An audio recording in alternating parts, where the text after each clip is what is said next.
Good evening, colleagues, and welcome to the Project Management Guru series.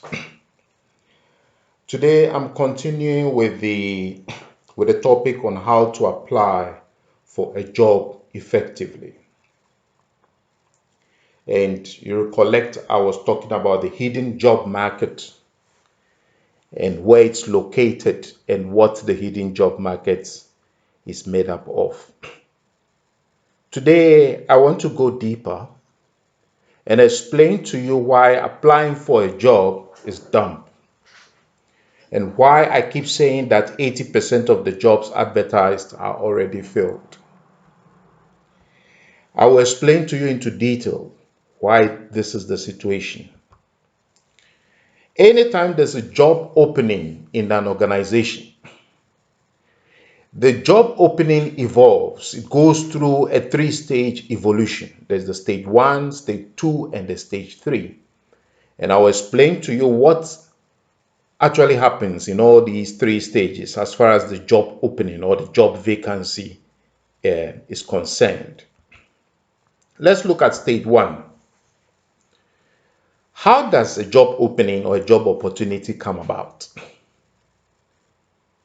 Most of the time, maybe a staff in a particular department gives a notice of resignation. Maybe he's relocating to another area or he's gotten some better job opportunity. So he sends in a notice of resignation to the boss. So that's how an opportunity is created, a job opportunity is created. Or maybe the boss wants to secretly replace a staff who is not actually performing. So if you look at these two scenarios, you can see that it's only the boss who knows about this job vacancy or this job opening. Or a staff who wants to go into private business, he wants to do his own private stuff, and he talks to some colleagues in the department through a casual conversation that, oh, I might be leaving shortly to pursue a private business. So few people in the department or the staff know about this. Or maybe a staff passes on, just dies, and people get to know in the department that somebody had passed on. So these are the common causes of job openings, or the common sources of job openings. So let's talk about people in the know. When these job openings come up, people get to know about this job opening. And the first people who get it are those in the department. Normally, it's the boss and just a few staff in the department who know about this job opening. So we call them the people in the know. They have the job intel. At this stage, it's very fresh. HR doesn't know about this job opportunity. Job recruiters or headhunters also don't know. So it's very few people who know about this job opening. Most of the time it's the boss and just a few people in the department who have this job intelligence or job intel. Now, these few people and the boss, what do you think they will do with this information about job? First of all, they will start talking. They will be holding informal conversations with their friends and acquaintances. So somehow they will start talking to people that they know who can actually occupy this role, which have all of a sudden become vacant. They normally talk to people they know who have a good reputation, who they believe can fit this role. They don't just talk to them, they also refer these people to the department to come and talk to the boss. So what they do is that they talk to the people, they tell them, oh, such a vacancy had occurred in the department, this person has passed on, so there's the likelihood for a position to be filled. They invite them, and these people come into the department and they talk to the boss.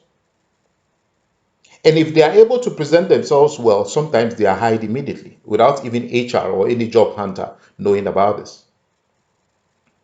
And sometimes even the bosses encourage the staff to do referrals into the department. I had that experience where staff have been told in a particular organization to look for their colleagues outside the organization who they feel they are good. And I actually bumped into one of these staff members, and immediately I got a job through that. So sometimes they encourage the staff to do referrals into the department because they believe the staff know good people in other organizations who can perform that particular role. And the advantage of getting staff referrals is that the staff is putting their reputation on the line each time they refer somebody into the department. And that carries more weight than just relying on HR referrals.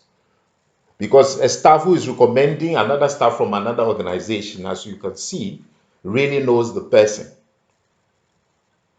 and knows what the person can do. You understand? And secondly, too, a staff referral is better because they have a better understanding of the position that have become vacant. You see it. So most of the time, the bosses prefer the staff to bring in somebody that they know. You understand? And they tell them to look out. And they tell these referrals when they come in to look out for the job advert, and they apply as a formality. So these people come in, they talk to the boss. The boss is convinced about them. Sometimes the boss even know where they live and where they work. They have their reputation. So a decision is already taken by the boss on these people who come in that are referred by the staff. So all that they tell them is that fine, just look out for the advert. When the advert comes up, just apply for it as a formality. But the decision to pick him up has already been taken by the boss. People will bend rules to favor people that they know. Okay, so it is this staff referrals that actually constitutes the 80% of the job opening. People who know the job, know about the job opening in the department, will talk to people who they know, and they will refer these people into the department. And these people will come in and talk to the bosses. The bosses will take decisions about them before word even goes out about this job opening.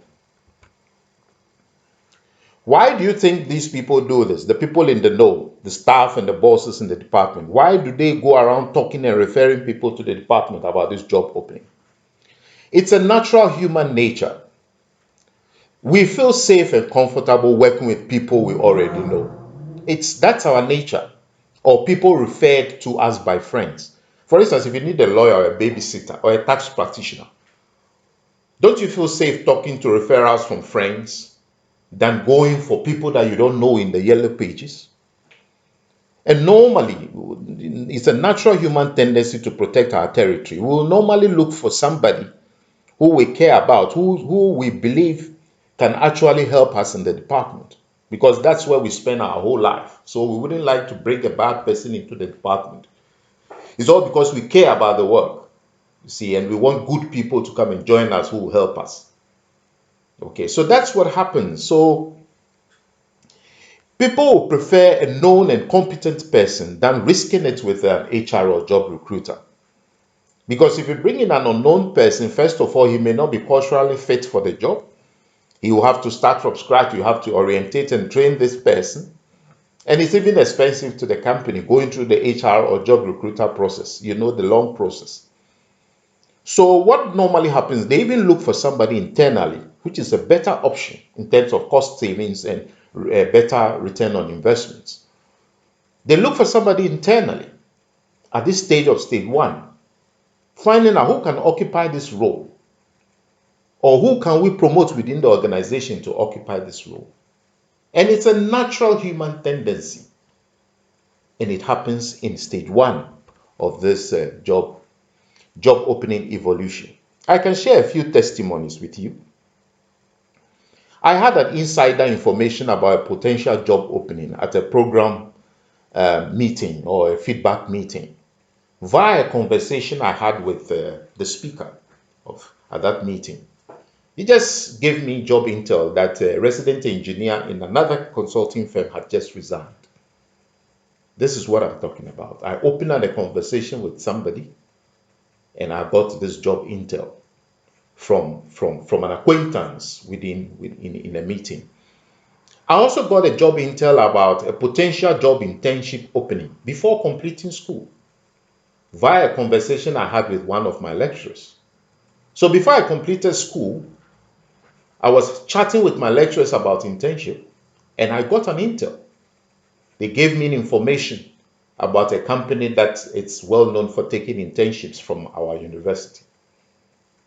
A friend gave me a heads up about a job opening at a consulting firm. He got the intel from another friend of ours. And when I followed up, lo and behold, the boss of that company was a former lecturer, and immediately I was hired. I got another job opening intel via a lunch conversation with a colleague at a training course. He had invited me to send in my CV to him, and immediately I got a call from the MD of that company, and immediately I got a job. I gave a job intel to a taxi driver of mine who has discussed with me about his qualifications and skill. So once the job opportunity came up at my workplace, I gave him a call. And as soon as he followed up, he got a job. I got an invitation for a part-time lectureship position via the membership of a local professional association that I belong to. I just got an invitation that there's a job position for me. I also met and had a casual conversation with an old friend of mine that I met at the airport, and I quickly gave him my business card. This is a guy I've worked with before in previous projects, so I just met him at the airport. I was going on my way to Johannesburg. So I just told him about what I'm doing currently, and I gave him my business card. A month after, I got a call from this guy, and he gave me a job. And there was another testimony from a lady who also got a job intel from a friend who knows the boss of a company. And she got hired before she even attended the interview. So the HR interview, what happened was they picked somebody else, but this was overruled by the boss because the job was given to the lady long before the interview. Then another professional colleague also gave me a heads up about an incoming job position in the organization and invited me to send in my CV. Okay. So these are all testimonies just to tell you that you should look out for a job intel. Go into the organizations, the various departments, and get the job intel before it even comes out into the public domain. So as a job seeker at this first stage of a job opening, what you have to do is you have to talk to the people in the know, people in the organizations and people in the various departments, especially your target departments that you want to work with. You must talk to the people in the know, people who know or who are likely to know about these job positions. Get known by somebody who knows the people in the know. You may not know these people directly, but there's somebody who knows these people in the know. Get to know these people. Get to know the boss and the staff in this particular department that you are targeting, or in this particular organization that you are targeting. And once you get to know them, you must first know them and they must also know you. And you must stay connected and top of mind of these people. If I say stay, it doesn't mean when you meet them once and you have a chat with them and that's the end of the story. You must stay connected, keep connecting with them so that you be on top of their mind all the time. There is this saying that says that make hay whilst the sun shines and strike the rod when it is red hot. So at this stage of stage one, when the job opening had come up, HR or any job recruiter or any headhunter is not aware of such a job opening. It's just a few people within the department and the boss who knows about it. So if you come in at this stage and start talking to HR or a job recruiter about a job opening, they may not even know what's going on. They may not even know of a job vacancy in the department. Okay. So what you have to do is that you have to connect with people in the know.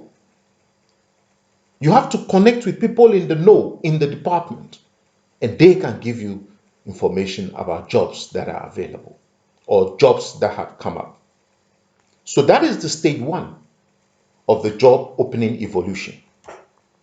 Stage two, let's assume that stage one still, after all this effort, the job is still not filled or the position is still not filled. But currently, the people in the know or the people in the department or the bosses are still spreading the message amongst their friends and their families and so on. And people are referring people into the department and having private conversations with the boss. And probably they might get hired. And what happens is that these staff, they vouch for these people they bring in. They put their reputation on the line. So sometimes the boss even gets to know these people, where they work and where they live. More people now know about the job opening. And at this stage, still HR or any job hunter is still officially in the dark. They really don't know what's happening. They haven't even gotten official knowledge about this job opening. Meanwhile, people are walking in, people are being referred in, and they are having a chat with the boss and leaving. So there is this informal screening going on, which is outside the HR, which is just happening between a few staff and the boss. Long before HR or any job hunter will be told about this job happening, these things happen. And this is the stage 2. Even formal requisition for this job position has not even gone to HR yet. Okay. Then we move to stage 3 of the job opening evolution. If after stage 2, still the job is not occupied or the job is not filled, for some strange reason, we will be wondering why at this stage, after all this up and down that is going on within the department, we still haven't found anybody yet to fill this, a suitable person yet to fill this position. So at this stage, HR will be formed. A formal requisition will be sent to HR to advertise the position. And thousands of people will be in the know. This is stage 3. HR will receive thousands of CVs for this position. They will do shortlisting and they will conduct interviews. And you can imagine having thousands CVs on your hand where you need to select somebody, a suitable person for a particular role. It's a very Herculean task for any HR department. It's like finding a needle in a haystack. And if you're a job seeker at stage 3, where the job has been advertised, you have no competitive stance. The competition is too great at this stage. You have no leverage or negotiating power. Can you imagine? 1 out of 1,000. Look at the probability. And you are going to face adversarial interviews. Go to face a panel, strong people, unfriendly interviews, and don't blame HR. They have a tough task to pick the best person, so they will actually scrutinize you. See, they'll look through your CV to look for loopholes. Sometimes they use tests and examinations and references for people, but it doesn't really help much. And one thing about your CV is like an iceberg. The things written in your CV doesn't even reveal much about you. You see, there are certain good attributes about you which is not on your CV, and HR normally will not see these good attributes. Despite all the tests and examinations and references, they don't see these good attributes. So most often times, you are not careful, HR will pick the wrong person. You see, the person may be very qualified, have all the qualification and experience and everything, all the hard skills. But what about the soft skills? Creativity, perseverance, he may not have it. He's not self-motivated. He's not responsible. He hasn't got leadership qualities. So if you're a job seeker, this is what you are subjected to. Competition is so great, so you don't have any competitive advantage. You don't have any negotiating leverage or power. You go through adversarial interviews, which most often times, because of the many people who have applied for this job, you may not be picked because they may not be able to decipher and see exactly who you are because time is short. And another problem you'll be facing when you start looking for a job at this stage, when the job is advertised, is you'll be pursuing a non-plumb job role, because if at this stage of stage 3, where the job is advertised, the position is still not filled, then maybe there's something wrong with the role. It may not be a very great role, or it's not a very desirable role. That is why we are still hanging on with the job at this stage. And most of the time, people have come in, looked at this job, talked to the boss about it several times. Many things have happened before the job comes into the public domain via an advert. So you are virtually going in for a stale job, a job which To all intents and purposes, may not be a very great job or not desirable.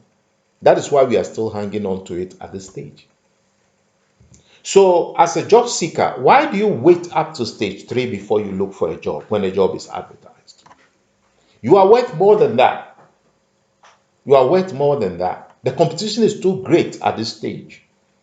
You don't have any negotiating power, and you are going to face hard interviews and shortlistings, which is not very easy for you at this stage.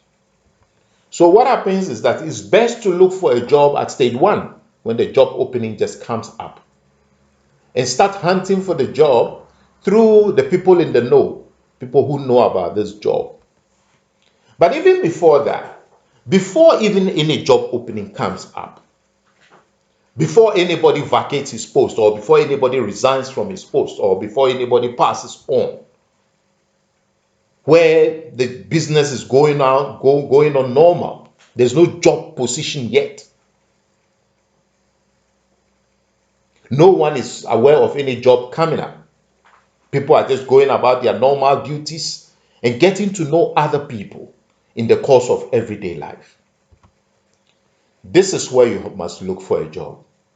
And at this stage, you are not looking for a job. All that you are doing is you are getting to know people and people knowing you. You have to continue this habit of talking to people in the know. Don't do that only when there's a job opening. Even when there's no job opening in the department, you have to get to talk to people in the know and let these people know about you.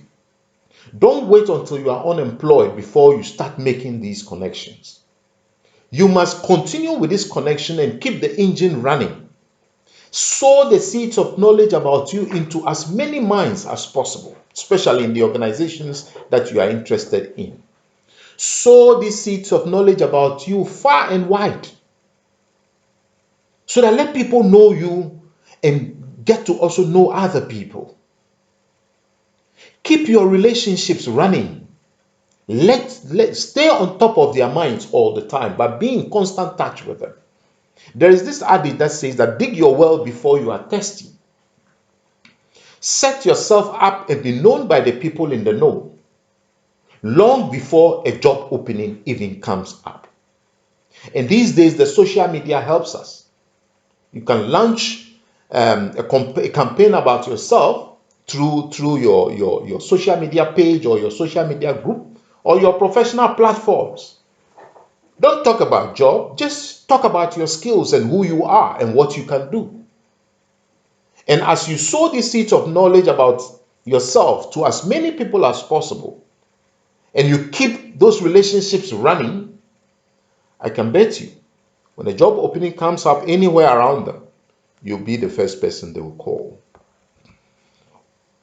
I used this thing long before I even came out of the university. Started hunting for internship opportunities amongst people in the know, my lecturers, the bosses and staff of prospective companies. I started striking relationships with them and talking to them about who I am, the courses I'm doing, and when I'm going to finish it. And long before the internship opportunities came up, and lo and behold, when the opportunity came up, I was the first person to be called. So, ladies and gentlemen, this is the reason why I keep saying that before a job comes up for advertisement, 80% of it has already been touched. 80% of it is already known to the public. Don't wait till you get to stage 3 when the job is in the newspapers before applying for it.